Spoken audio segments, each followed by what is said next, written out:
ओम नमः शिवाय। जय माँ दुर्गा। चलो बेरिए पड़ेছি বাড়ি থেকে সতীপীঠ দর্শনের উদ্দেশ্যে। তো এটা হচ্ছে এই নদীর এই পাড়টা হচ্ছে পশ্চিম বর্ধমান, ওই পাড়টা হচ্ছে বীরভূম। তো আমরা বীরভূমে যাব আজকে শক্তিপীঠ দর্শনের জন্য। এটা হচ্ছে আমাদের অজয় নদী। এই অজয় নদীটা পেরোলেই বীরভূম, মানে আমরা এখন প্রথম মানে যাচ্ছি আর কি জয়দেব। তোমাদেরকে জয়দেব পদ্মাবতীর মন্দির দেখাবো, তারপর যাব বোলপুরের কঙ্কালীতলার মায়ের সতীপীঠ দর্শন করাতে। তো দেখো আমরা জয়দেব মন্দিরের কাছাকাছি চলে এসেছি।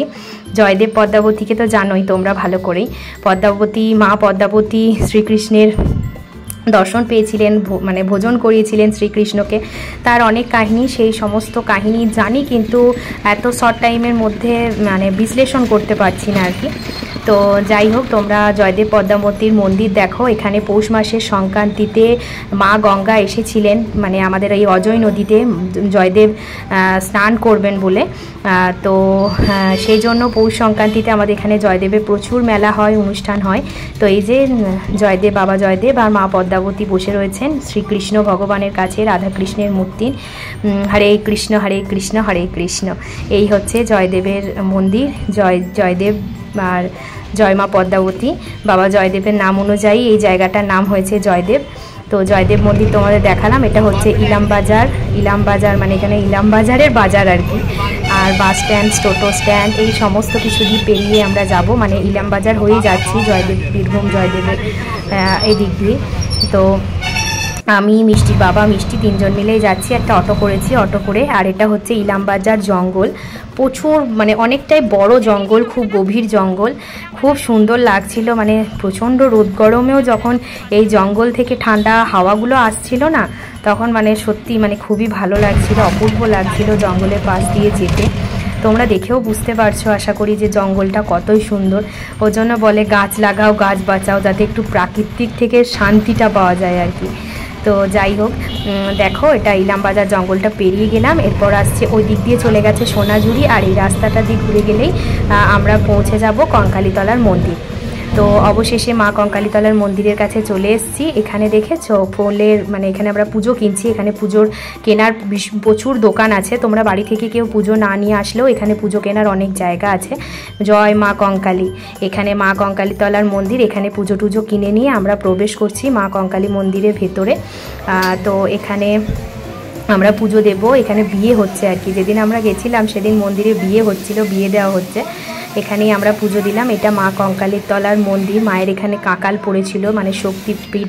যখন দক্ষযজ্ঞের সময় সতী দেহত্যাগ করেছিলেন, তখন আমাদের শিব বাবা সেটা সহ্য করতে পারেনি। আসলে শিব বাবাকে অপমান করার জন্যই মা আর কি দেহত্যাগ করেছিলেন। আর সতীর দেহত্যাগটাকে মানে দেহত্যাগ করাতে সেটা শিব বাবা সহ্য করতে পারেনি। তার জন্য প্রচণ্ড তাণ্ডব নৃত্য চালিয়েছিলেন, যা প্রকৃতিকে একদম তছনছ করে দিচ্ছিল। সেই তাণ্ডব নৃত্য থামানোর জন্যই মানে আমাদের স্বয়ং বিষ্ণু সুদর্শন চক্র দিয়ে মায়ের শরীর খণ্ড বিখণ্ড করে দিয়েছিল। সেই খণ্ডগুলোই যেখানে যেখানে পড়েছে সেই স্থানগুলোই শক্তিপীঠ নামে পরিচিত হয়েছে। তো এখানে মা কঙ্কালীতলার এখানে জলাশয়, এই জলাশয়ের বিভিন্ন কাহিনী আছে, সেটা আমি এত বিশ্লেষণ করতে পারছি না। তো সেখানে একটু জল মাথায় নিলাম। তোমরা দেখো মন্দিরটা এতটাই সুন্দর, এতটাই সুন্দর। দেখো এখানে লেখা আছে আর কি কোথায় কোন অংশ পড়েছিল, সেই অংশের জন্য সেখানে কি নাম হয়েছিল, এইসব। মানে 51টা খণ্ডে বিভক্ত হয়ে গেছিল মায়ের শরীর। 51 জায়গায় মায়ের শরীরের অংশ পড়েছিল। তার জন্য আমাদের এখানে 51টা সতীপীঠ আছে, মানে পুরো ভারতবর্ষে 51টা সতীপীঠ আছে। তো এখানে এত সুন্দর, এত রৌদ্রের মধ্যে বড় বড় গাছপালা থাকায় ছামা, খুব সুন্দর হাওয়া, চারিদিক সুন্দরভাবে বাঁধানো। তো বীরভূমে দুটো সতীপীঠ আছে, মানে বীরভূমে অনেকগুলো সতীপীঠ আছে। তো আমরা দুটো দর্শন করেছি, এক হচ্ছে কঙ্কালীতলা আর এক হচ্ছে ফুল্লরা মা। তো ফুল্লরা মাকে দর্শন করেছি, সেটার ভিডিও তোমাদেরকে পরে নিয়ে আসবো। আজকে মা কঙ্কালীতলার ভিডিও তোমাদেরকে দেখাচ্ছি। ওই কঙ্কালীতলার মন্দিরের ভেতরেই অনেক রকম দোকান বসেছে আর কি। এখান থেকেও তোমরা কিছু কিছু কিনতে পারো। আর ওইখানে দেখছো দূরে সব নাচ করছে, মানে ওখানে নাচের জন্য আর কি পয়সা লাগে, আবার ভিডিও করতে গেলেও বলছে নাকি পয়সা লাগবে। তো যাই হোক, আমি দূর থেকেই ওদের ভিডিও করেছি, কাছে যাইনি। মানে খুব ভালো লাগছিল আর কি, মাথায় ঘট টট নিয়ে নাচানাচি করছিল, তো খুব ভালো লাগছিল দেখতে। চারিদিকটায় মানে খুবই সুন্দর, অসম্ভব সুন্দর জায়গা, দারুণ করেছে মন্দির, চারিদিকে বাঁধানো, খুবই সুন্দর।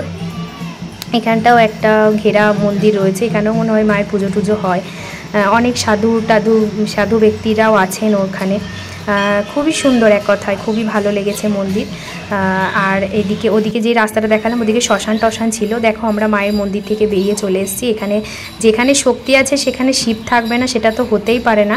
তাই তোমাদেরকে শক্তিপীঠ দর্শন করানোর পর এবার শিবকে তোমাদের দর্শন করাবো। তো এখানে একটি শিব মন্দির রয়েছে, খুবই সুন্দর শিব মন্দিরটা। আর এই শিব মন্দিরের এখানেই আমাদেরকে গাড়ি টাড়ি সব রাখার জায়গা আছে। তো খুব সুন্দর একটা শিব মন্দির। চলো শিব মন্দিরটা তোমাদেরকে দেখিয়ে নিই। খুবই সুন্দর শিব মন্দিরটা। তবে আমরা অনেকটা দেরি করে পৌঁছেছিলাম, কিন্তু খুব তাড়াতাড়ি পৌঁছে গেছিলাম। 11টার মধ্যে আমাদের পুজো টুজো দেওয়া শেষ হয়ে গেছিলো কঙ্কালীতলায়। খুবই ভালো লেগেছে। আর বাইরে বেড়াতে যেতে কার না ভালো লাগে, সেখানে যদি কোনো দর্শনীয় স্থান বা মন্দির হয় তাহলে তো মন আরোই ভালো হয়ে যায়। এক কথায় ঠাকুরকে মনের কথা জানালে মন অনেকটা শান্তিই লাগে আর কি। তো যাই হোক, এখানে সবাই পুজো দিচ্ছিলেন, আমরাও পুজো দেবো এখানে। তবে ভিডিওটা যখন করতে শুরু করেছি, আগে ভিডিও সেই ইউটিউব আসার পর থেকে আগে ভিডিও, কোনো কিছু কাজের আনন্দ নেওয়ার আগে শুধু ভিডিও। তো যাই হোক, বাবা শিবকে মন দিয়ে ভক্তি ভরে প্রণাম করলাম, পুজো করলাম। হর হর মহাদেব। খুব সুন্দর শিব মন্দিরটা। চারিদিকে এখানেও বড় বড় তেঁতুল গাছ আছে, খুবই সুন্দর। গাছের তলায় বসেছিলাম, খুব ভালো লাগছিল। একটু আখের রস টস খেলাম। এইটা আদিম ভোগ মন্দির, এখানে মনে হয় ভোগ পাওয়া যায়। আমরা যদিও এখানে ভোগ খাইনি। তো এখানে দেখছো গাড়ি স্ট্যান্ড রয়েছে, বড় বড় গাছের তলাগুলো রয়েছে। তো সবাই খুব ভালো থেকো। আজকের মতো এই পর্যন্ত, টাটা। সবাই পাশে থেকো, সাথে থেকো, খুব ভালো থেকো।